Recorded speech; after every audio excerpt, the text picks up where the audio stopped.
अखिल भारतीय क्षत्रिय महासभा की रथ यात्रा इंदौर पहुंची, जहां इंदौर संभाग आयुक्त कार्यालय पर अपनी 3 सूत्रीय मांग को लेकर ज्ञापन दिया। दरअसल अखिल भारतीय क्षत्रिय महासभा द्वारा कश्मीर से कन्याकुमारी तक रथ यात्रा निकाली जा रही है, जिसमें जातिगत आरक्षण की बजाय आर्थिक स्थिति आरक्षण देने की मांग की जा रही है। अखिल भारतीय क्षत्रिय महासंघ के अध्यक्ष पप्पू ठाकुर ने बताया कि महासंघ द्वारा देशव्यापी रथ यात्रा निकाली जा रही है, जो 6 राज्यों का भ्रमण कर इंदौर पहुंची थी, जिसके बाद अखिल भारतीय क्षत्रिय महासंघ द्वारा संभागायुक्त कार्यालय पर ज्ञापन दिया गया है, जिसमें 3 मांग की गई है। सबसे पहले जातिगत आधार पर आरक्षण खत्म कर आर्थिक आधार पर किया जाए, साथ ही सामाजिक समरसता का भाव बना है। यही कारण है कि अखिल भारतीय महासंघ रथ यात्रा के माध्यम से अलग अलग प्रदेश में जाकर अपना ज्ञापन सौंप रहा है, जिससे लोगों में भी जागरूकता आ सके।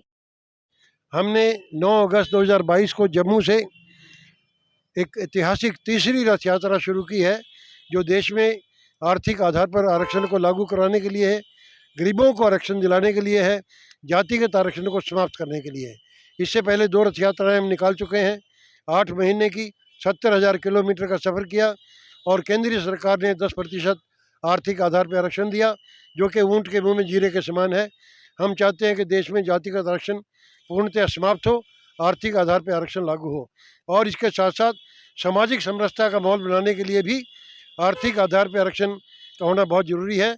हम देश में सामाजिक समरसता का माहौल एक संकल्प लेकर एक आंदोलन के तौर पर ये तैयार करेंगे, और तीसरे महान पुरुषों का जो इतिहास है उसको विकृत न किया जाए। चाहे हिंदू वीर सूर्या महाराणा प्रताप जी हों, सम्राट मीर भोज जी हों, सम्राट अनंगपाल जी हों और सम्राट पृथ्वीराज चौहान हों, इनके इतिहास को बिगाड़ा न जाए। धन्यवाद। अखिल भारतीय क्षत्रिय महासभा द्वारा यह तीसरी रथ यात्रा, देशव्यापी रथ यात्रा कश्मीर से कन्याकुमारी तक जातिवाद को खत्म करने के लिए आरक्षण जाति को न देखते हुए आर्थिक आधार पर लागू किया जाए। जब सभी जातियां एक जाजम पर बैठेंगी तभी सामाजिक समरसता बढ़ेगी। इसी उद्देश्य के साथ अखिल भारतीय क्षत्रिय महासभा की 3 मांगे हैं कि आर्थिक आधार पर आरक्षण लागू हो, महापुरुषों के इतिहास के साथ छेड़छाड़ ना हो, और तीसरी यात्रा है कि जो सामाजिक समरसता का भाव पूरे भारत देश में बने। इस उद्देश्य से आज ये यात्रा 7 राज्यों से होती हुई मध्य प्रदेश के इंदौर शहर में विजयनगर से भ्रमण करते हुए कमिश्नर कार्यालय पर ज्ञापन हमने कमिश्नर साहब को सौंपित किया है। ये यात्रा दिल्ली के बाद फिर राजस्थान, मतलब अन्य राज्यों से होती हुई राजस्थान से मध्य प्रदेश में आई है, और अब मध्य प्रदेश के बाद महाराष्ट्र, छत्तीसगढ़, बंगाल, बिहार, असम, मेघालय, असम और अन्य राज्यों में जाएगी, और फिर दिल्ली में इसका समापन होगा।